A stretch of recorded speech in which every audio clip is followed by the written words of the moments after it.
On today's Saturday news, medical issues caused changes on this week's SmackDown. MJF and Adam Cole just set a new 2023 record, baby. Two stars just made history at Ring of Honor Death Before Dishonor. And why SummerSlam just got a whole lot bigger. Hello everyone, I am Gareth here from What Culture Wrestling on my own again, because Phil just doesn't care anymore. He doesn't want to come to work, so I'm here just carrying the load, because that's what I do, because I love bringing the news to you, so we're going to jump right on into it. The first story of today is all about SmackDown. SmackDown obviously happened last night, but before SmackDown, there were a few changes. Well, pretty late in the day, actually, because according to PW Insider's Mike Johnson, there were a number of things that were supposed to go down on the show that didn't in the end, and the main reason for that, it seems, was medical issues, and there's a few other things about that, but the actual things that were scrapped late in the day were a match between Zelina Vega and Io Sky. There was supposed to be a singles match there, and originally, before the match just suddenly got announced on social media, there was going to be an in-ring segment announcing the upcoming SummerSlam triple threat match between Asuka, Bianca Belair, and Charlotte Flair for the WWE Women's Championship. Obviously, that didn't happen. It got put on social media, and then some other stuff. I will explain what happened, obviously, later on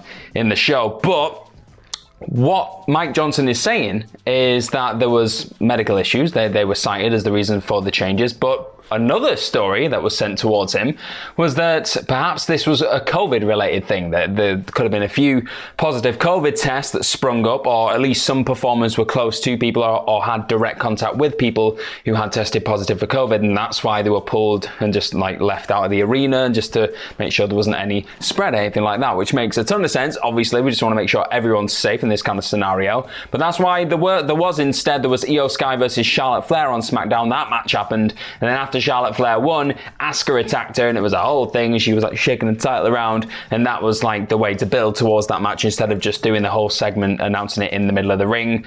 And that was the way they got around that. But it's not really known at this moment in time exactly who or which stars were potentially the ones who tested positive, or had maybe even perhaps been in contact with people who had tested positive. A lot of words falling out of my mouth right now, but you know what I mean, you know what I'm talking about. And yeah, everyone here at What Culture just sends their best wishes to everyone involved, because it's still a scary thing. It's still out there, obviously, COVID-19. We've just got to be as safe and as careful as we can in this kind of scenario, and it's good to hear that WWE had been careful for a change with this, because we know at the start of that pandemic they were not, and there was a lot of bad stuff going down. So it's good that they seem to have some protocols in place now. And just a quick one, thank you, because you're obviously watching this video right now. Thank you for subscribing to What Culture Wrestling. We really appreciate it. Thank you very much. Without you, we don't do any of this, so it's very important. Thank you very much. And speaking of things that aren't possible without you people at home just being in love with all things wrestling, MJF and Adam Cole have just set a 2023 AEW record, baby. Yes, they have, because they've become, out of nowhere, the most popular thing in AEW. I think they're the most entertaining thing. They're exciting. They're funny. They do it all, really, and it's a ton of fun to watch. And over the last couple of weeks, they've gone from being two blokes that are just battling out potentially over the AEW World Championship, to now being thrown together in the blind eliminated tag team title tournament, and then they've got all the way to the final, and it's just it's like an incredible story. But there's now some actual evidence, physical evidence, financial evidence, that this is going down really well with people at home, because via the most recent edition of the Wrestling Observer newsletter, it's been confirmed that these two now are better at selling t-shirts than you two, and you know it, because they're Better Than You Baby t-shirt, which is awesome, and I really wish AEW had a shop over in the UK, because I'd be there right now grabbing it and buying it. That t-shirt has actually been purchased more than any other AEW t-shirt this year, which is pretty impressive. CM Punk came back this year and has been selling his t-shirt, and he's not sold as many as these two, so what about that? There you go.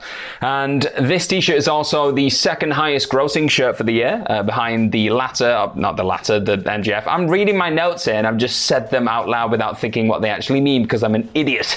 But MJF's button-down t-shirt is actually the highest grossing one, because that one did have a higher price point. But, MJF's doing really well. I think that's the bottom line there. So AEW is making some serious money from this very consistently entertaining act. And I don't know, what do they do from here, really?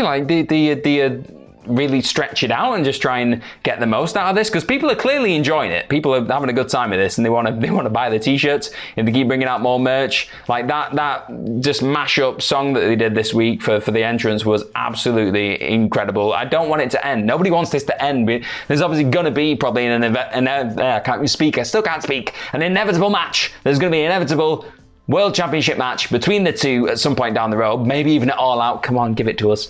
But just stretch it to that point, because I'm having a ton of fun with this and everyone else seems to be having fun with it. But I've got a question for you now, just on the back of this. Is this the best t-shirt of the year? I know it's the best selling one, but is it the best t-shirt of the year? I mean, I saw Dominic come out with a t-shirt last night on SmackDown that said, "Mammy's always on top." Pretty good shirt. So is that the best one, or is it this one? Is this Better Than You Baby the best shirt of the year? Let me know in the comments below, because I want to know. A lot of rhyming there. So 2 stars actually made history at Ring of Honor's Death Before Dishonor pay-per-view, which happened last night, and it was, awesome to see, really, because Athena and the awesome Willow Nightingale main evented this Ring of Honor pay-per-view. They're the first women to ever main event a Ring of Honor pay-per-view. It's awesome. Just a really great, gritty, kind of epic match that they had together. And in the end, Athena managed to retain her Ring of Honor Women's Championship by making Willow Nightingale pass out in a crossface, because she's just a badass, and these two are awesome. And I wish they were just on AEW maybe a bit more, and just put them on that bigger platform, because Athena's been great this year. She's just, I don't think she's had a bad match, and Willow's getting better and better and better, even though she did lose here. It's just, they're both doing this. They're both going on the rise, and I want to see more of them because they're incredible. But just a quick kind of roundup of the results as well from Death Before Dishonor. If you haven't got the pay-per-view yet, Gravity defeated Commander. Samoa Joe defended his Ring of Honor World TV title against Dalton Castle. Aussie Open won the Ring of Honor World Tag Team Championships. That's a big thing. Mogul MC defended their Ring of Honor World 6-man Tag Championships. They successfully did that. Shibata, he successfully defended his belt against Daniel Garcia. And then Claudio Castagnoli as well. He managed to defend his Ring of Honor World Championship against Pac. And the Dark Order also defeated Stu Grayson and the Righteous in a fight without honor thing. And that was, that was Ring of Honor Death Before Dishonor. Let me know what you thought of that match. What was your, not that match, that card. What was your favorite match from that pay-per-view that happened just last night? There is so much wrestling going on. My little brain can't handle it. It's breaking. It's malfunctioning in the middle of this video, and you're watching it all go down before your very eyes. What a fun time. So, last thing we're going to talk about today is there's another one. There's another one coming very, very soon. It's called SummerSlam, and there's a reason why it just got very, very, very big, even bigger than it already was. It's in a damn stadium, but it's just got even bigger because we've just found out what the rules are going to be for Roman Reigns versus Jay Uso over the WWE Undisputed Universal Championship of the World and the Universe and the Galaxy. So it's going to be tribal combat. All right, and if you're wondering what in the hell tribal combat is, well, Jay explained it and said it's pretty much anything goes. Like, you can whack you over the head with a kendo stick, you can just beat each other to a bloody pulp, they can do whatever they want. It's tribal combat, but it seems as though this means that he's not just fighting for that big old championship golden belt, maybe the blue belt and the black belt, there's a lot of belts. He's not just fighting for that, he's fighting for the right to call himself the tribal chief, is Jay Uso. And it all got very emotional on SmackDown, because I think Roman was like, do the elders know about this, that you've suggested tribal combat? And Jay was like, they suggested it to me. And he was like, oh, drama. And then the two just touched heads and showed a bit of respect in the middle of the ring. And it was like, oh, Solo was a bit peeved. He was like, what is this? And then they all started fighting.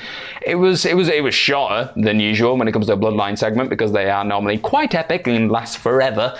There's a lot going on though, isn't there? And it's always really fun and satisfying. But this one was quite brief. It ended the show and it was like, oh, okay, this feels weighty. This feels big time. And it needs to feel big time because it's SummerSlam. Like I said, we've got the triple threat that's been announced now between Asuka, Bianca Belair, and Charlotte Flair. You've got Cody Rhodes versus Brock Lesnar 3. That's probably going to get stepped up at some point.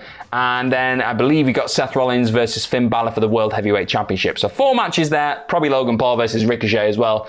They're looking pretty good. I'm not sure if the US title is going to be on SummerSlam. Is that what's going to happen after SmackDown? I think it is, isn't it? The winner of Rey Mysterio versus Santos Escobar. Spoiler, Rey Mysterio won the Fatal 4-Way. They are going to be fighting, I believe, Austin Theory at SummerSlam. I think that's right. So it's going to be big. It's going to be huge. I'm excited. I think lots of people are. And I just want to see what WWE can throw at us with this SummerSlam, because last year's was decent, and the year before was obviously the first massive event since like the COVID times. So I think this has the potential to be another knockout of the park moment for WWE when it comes to PLEs. So let me know what you think of all these stories in the comment section down below. What you think of Tribal Combat, what you think of like everything that went down before SmackDown, the history-making Athena versus Willow Nightingale match at Death Before Dishonor, and all the other good stuff, the MJF and Adam Cole stuff that I talked about. I'm interested about what you want to think and what you want to say, and words that come out of my mouth. I've been Gareth from What Culture Wrestling.